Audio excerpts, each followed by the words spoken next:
Prabhu Nityananda Advaita Gadada Shivasadi Gaura Bhakta Vrinda Hare Krishna, Krishna Krishna, Hare Hare, Hare Rama, Rama Rama, Hare Hare. So we continue reading from 10th canto of Srimad Bhagavatam.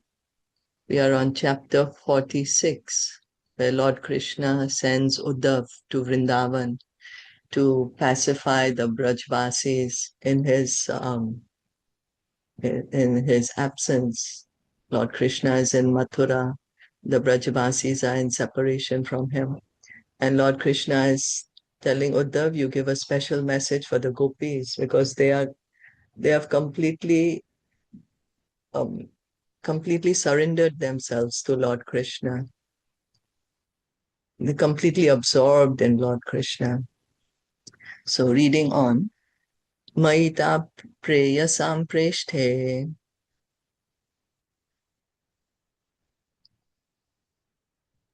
Maita presam presthe duraste duraste gokula striya gokulastriya smarantyonga vimukhanti smarantyo nega vimukhyanti virahauta kanthya vivala. vireho kanchaya vihevala. Translation and purport by the disciples of His Divine Grace, A.C. Bhaktivedanta Swami Srila Prabhupada. My dear Uddhav, for those women of Gokul, I am the most cherished object of love. Thus, when they remember me, who am so far away, they are overwhelmed by the anxiety of separation. Whatever is dear to us becomes an object of our possessiveness. Ultimately, the most dear object is our very soul or ourself. Thus, things in a favorable relationship to ourselves also become dear to us, and we try to possess them. So here in the purport, we are understanding, why certain objects or persons are dear to us. Because, and we heard earlier, Sukadev Goswami was saying, right? Parikshit Maharaj said, why were the gopis and the cows so attached to Krishna rather their own sons for 1 year when Krishna had become their cows and their sons? So Sukadev Goswami began by explaining that actually who is dear to us is our own self, and whatever is in relation to ourself becomes dear to us because of our possessiveness. And why is that? Because actually the most dear object is Lord Krishna. And because we are part and parcel of Krishna, but we have forgotten Krishna, so that love is misplaced and directed to ourselves instead of Lord Krishna. So according to Srila Vishwanath Chakravarti, among countless millions of such dear things, Sri Krishna is the most dear of all, even dearer than one's own self. So right now, because our consciousness is body consciousness, we are thinking this body is the most dear to me. But actually, the object of our love is Lord Krishna for everyone. We cannot say that it's only for human beings in certain country, certain place, and not for anyone else. No, for all living entities, all souls. Lord Krishna is the most dear object, even dearer than one's own self. It's just we have forgotten this. The gopis had realized this fact, and thus they were stunned in separation from the Lord because of their intense love for him. So the gopis, they understand that Lord Krishna is the dearmost object. And that's why when Lord Krishna is in Mathura, the gopis are so much separation from him that they are not able to do anything else. The intense love for Lord Krishna, they're completely absorbed in Lord Krishna. Although they would have given up their lives, they were kept alive by the Lord's transcendental potency. So they didn't even want to live in separation from Lord Krishna. But it is Yoga Maya who is arranging them that they continue living in Vrindavan. And Lord Krishna also arranged this pastime of separation so that the Brajvasis and the Gopis, they can experience this love and separation. Love and separation in the material world is very painful. But on the spiritual platform, it gives rise to the highest ecstasy, Vipralamba Seva, loving in separation. Lord Chaitanya also taught us that. Loving Krishna in separation, and that gives highest ecstasy. Is that okay? Yeah, it's okay. It's okay. So then we can go on. Any comments?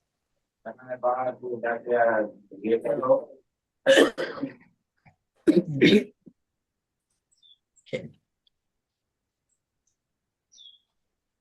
Dharayanti ati krichrena Dhariyanti ati krichrena praya pranan kathanchana praya prana kathanchana pratya agamana sandeshe pratya agamana sandeshe balavyo me bad atmika.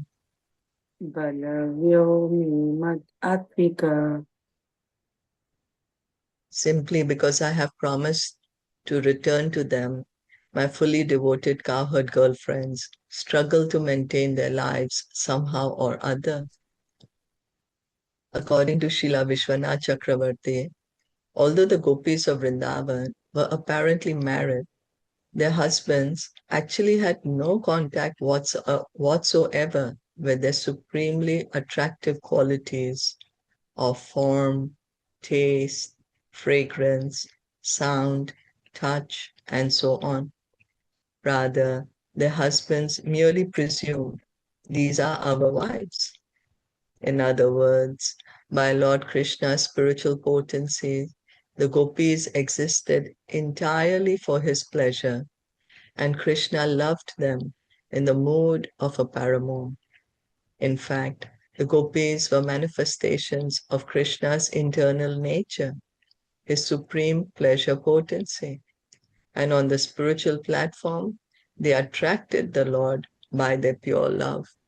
So we had heard about this in great detail in the previous chapter, where in previous chapters, not the one just before it, where we were understanding who are the gopis, the position of the gopis. You know, they were the Shrutichari gopis, and then there were the Shrutichari gopis were the Vedas personified. And then there were the Rishichari gopis, the gopis from the Dandakaranya forest, right? And then, of course, there were Lord Krishna's personal associates coming from Golok Vrindavan. And then how um, the gopis, based on their surrender, they were interacting with their husbands. And but in separation from Lord Krishna, they were also getting purified. And so the husbands were not able to understand who these gopis actually are. No, everything is happening under Yoga Maya potency, not Mahamaya, not this illusion of the material world that we are put in, but under Lord Krishna's internal potency. And the gopis are also expansions of Krishna's internal potency, his pleasure giving potency. They are the expansions of his Kladini Shakti. So there is pure love between Krishna and the gopis, and it is completely spiritual. And that's why we were hearing very detailed purports regarding this, that the gopis are Krishna's expansions of his own pleasure giving potency. So in one sense, they are non-different than him. Nanda Maharaj and Mother Yashoda, Lord Krishna's parents in Vrindavan, had also attained a most exalted state of love for Krishna, and they too could barely maintain their lives in his absence. Thus, Uddhav would also give special attention to them. So now, in Lord Krishna's absence, all the Brajvasis, Nanda Maharaj, Mother Yashoda, they're barely able to survive. They're not able to live because they're missing Krishna so much. And the gopis, they're like appearing ghost-like. They're completely absorbed in Lord Krishna. Although they were doing their duties, whatever was needed to be done, but their absorption is completely in Lord Krishna. So that's why Lord Krishna wants Uddhav to go to Vrindavan and give a message. Shri Shukovacha Shri Shuka Vacha iti ukta Uddhavo Rajan Iti Ukta Uddhavo Rajan Sandesham Bhartur Adrita Shandesham Bhartur Ardata Adaya Ratham Aruya Adaya Ratam Aruya Prayayo Nanda Gokulam. Rayayo Nanda Gokulam. Sukadev Goswami said, thus addressed, O king, Uddhav respectfully accepted his master's message, mounted his chariot, and set off for Nanda Gokul. So Uddhav, he accepted Lord Krishna's message. Lord Krishna is his master, and he's gotten on his chariot and he's proceeding towards Gokul. Hmm?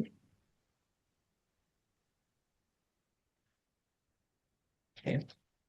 Prapto Nanda Vrajam Shriman.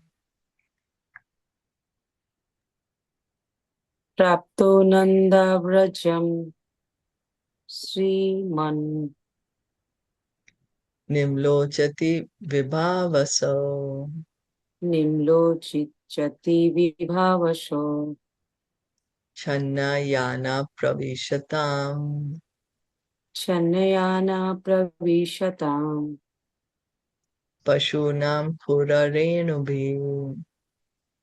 Pashunam Kururenubhi. The fortunate Uddhav reached Nanda Maharaj's pastures just as the sun was setting, and since the returning cows and other animals were raising dust with their hooves, his chariot passed unnoticed. So Uddhav left in the morning from Mathura, but by the time he's reached Gokul, it's become evening. The sun is setting. The cows are coming back home. And because there's so many cows, we keep hearing that the Brajraj, the dust is rising. And in this way, because there is like this cloud of dust, so Uddhav's chariot was not noticeable.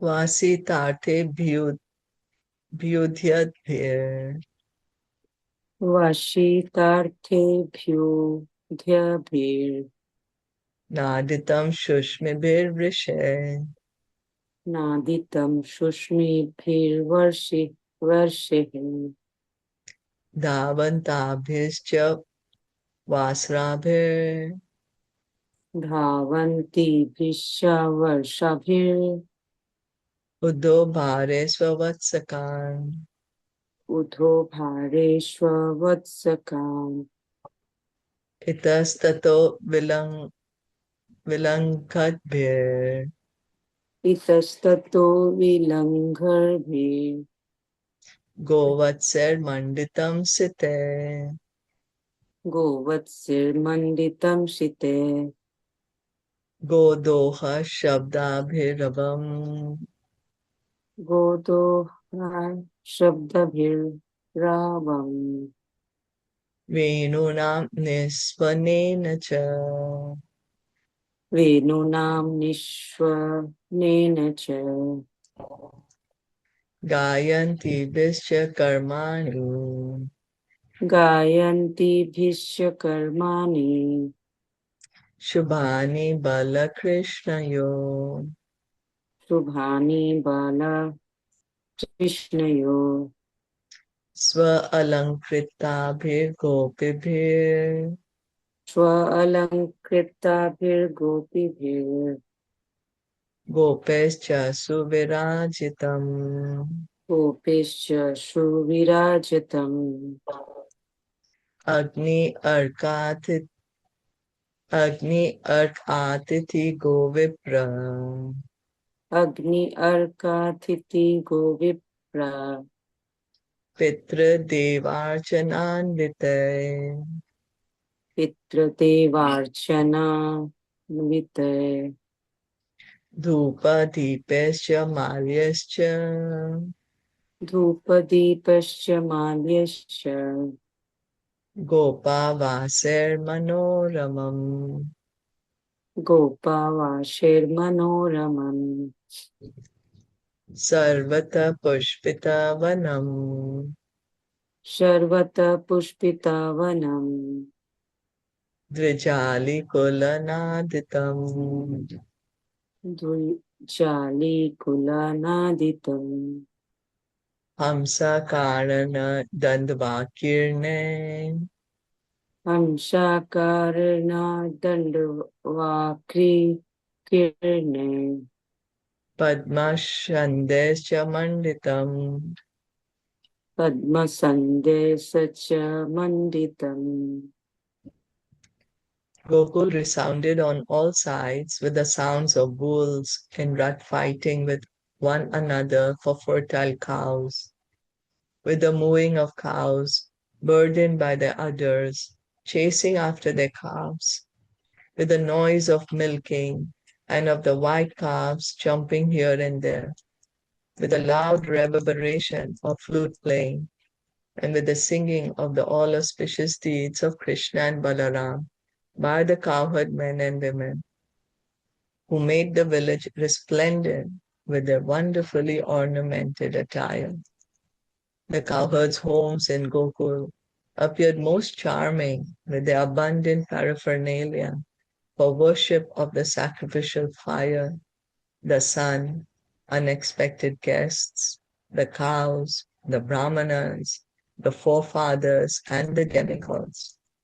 On all sides lay the flowering forest, echoing with flocks of birds and swarms of bees, and beautified by its lakes crowded with swans, karandava, ducks, and bowers of lotuses. Although Gokul was merged in grief because of separation from Lord Krishna, the Lord expanded his internal potency to cover that particular manifestation of Raj and allow Uddhava to see the normal bustle and joy of Raj at sunset. So here's such a beautiful description of Gokul Sukadev Goswami is giving us. Uddhava has just reached Gokul, the sun is setting, and Uddhava is here seeing this beautiful, beautiful scenery, that the bulls are there. They want the attention of the cows, and the mother cows, they're going after the calves to feed them their milk. And then there are these white calves which are jumping about. There's the Brajvasis, some of the boys are probably playing the flute, and the Brajvasis, they always sing the glories of Krishna and Balaram. So Uddhav is hearing all this and seeing all this. And the Brajvasis are looking so beautiful in their beautiful ornamented clothes. The village is looking so opulent. We have to understand the opulence of Vrindavan is its natural beauty. It is naturally very beautiful. And the homes over there, they look they look so charming, very charming. And then there is arrangements made for worship of, of the sacrificial fire, the sun, unexpected guests, cows. brahmanas, forefathers, demigods. So it means it's all so auspicious. It all appears so beautiful and so auspicious. And then on one side, then there is the forest, and the forest is full of flowers. So there's fragrance coming from the flowers. And then there are so many birds and bees, and then the lakes. The lakes have their swans, and the ducks and lotuses, and the Karandava.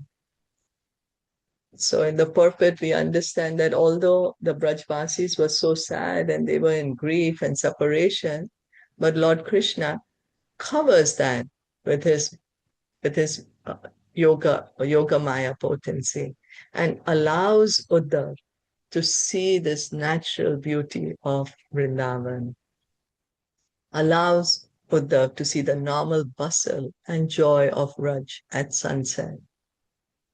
Yeah, he's just entering Gokul, and then he's seeing this such a beautiful, beautiful sight here. It's amazing, no?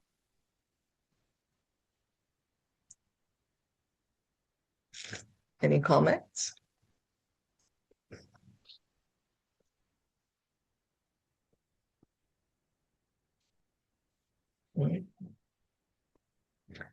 No, then okay, time is almost up. Let's see if this one is short.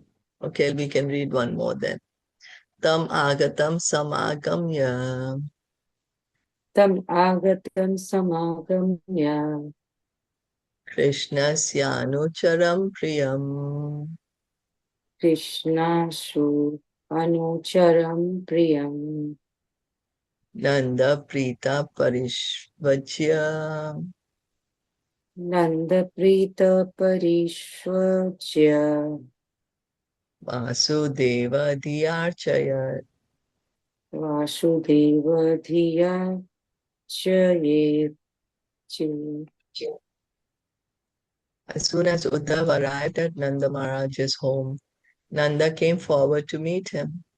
The cowherd king embraced him in great happiness and worshipped him as non-different from Lord Vasudeva. Uddhav looked just like Nanda's son Krishna and gave pleasure to anyone who saw him. Thus, although Nanda was absorbed in thoughts of separation from Krishna, when he saw Uddhav coming toward his house, he became aware of external events and eagerly went out to embrace his exalted visitor. So Nanda Maharaj, of course, he was completely absorbed in thinking of Krishna, remembering Krishna. But when he saw Uddhav coming, so he was like kind of, brought out of um, that intense internal kind of like a samadhi, right? He was absorbed in Lord Krishna, and he became aware, Uddhav is come, and he's going out eagerly to welcome Uddhav, embraced him. And Uddhav looks like Lord Krishna. We heard that Uddhav was Lord Krishna's cousin. He also looks like him. And Nanda Maharaj is worshipping him as as non-different from Lord Vasudeva. So he's really giving him such high worship.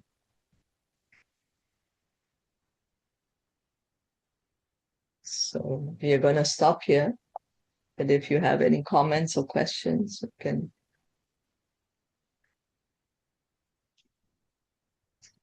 Yeah, we can Nanda Maharaj was really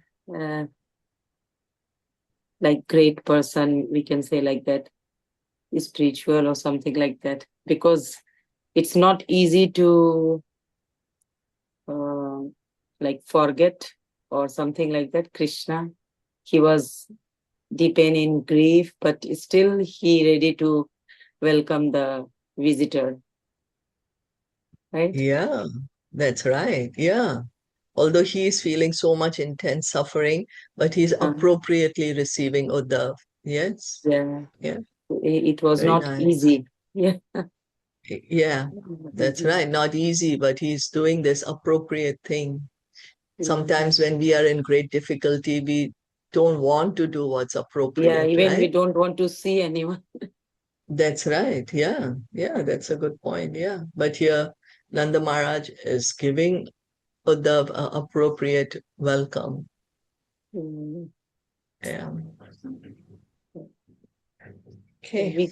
we can imagine the s- scenario that time of, like, just like a picture, like how it was that time, like when Krishna left Gokul, and all cowhead boys, ladies, the parents of like Yashodama and Nanda Baba, they all have what type of, like, just like it is a dead village, something like that, deepen in sorrow. Yeah, that's Every, right. That's right. Yeah. They were all so much in separation from Krishna. mm, Yeah. And here then Lord Krishna also arranges so that Uddhav can see Raj in its hustle and bustle, how it is when mm, all the cows and the cowherd men and boys are coming back home. It's allowing him to see that part of Raj too. yeah. So this incident is happened just after when Krishna went to Mathura and he sent to Uddhava, and Uddhava met to gopis and trying to convince about the Krishna, and then gopis uh, give explanation about the love of Krishna, and then Yeah. Uddhava came back to Gokul, right, after crying.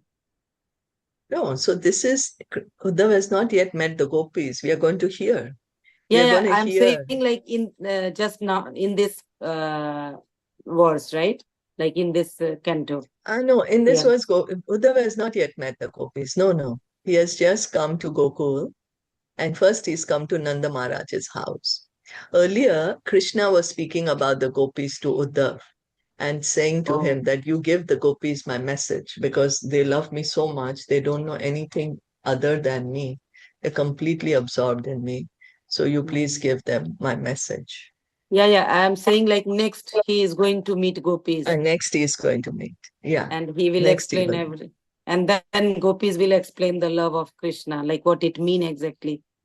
And Yeah. then Uddhava realize the love of separation and the everything. Like, Yeah. That's right. okay, okay. Yeah. Soon coming. Soon coming, yeah, soon coming. Soon coming. Okay, Hare Okay. Krishna. Hare Krishna, thank you all so much for listening and joining in. Srimad Bhagavatam ki jai, Srila Prabhupada ki jai, Gaur Bhakta Vrinda ki jai. Hare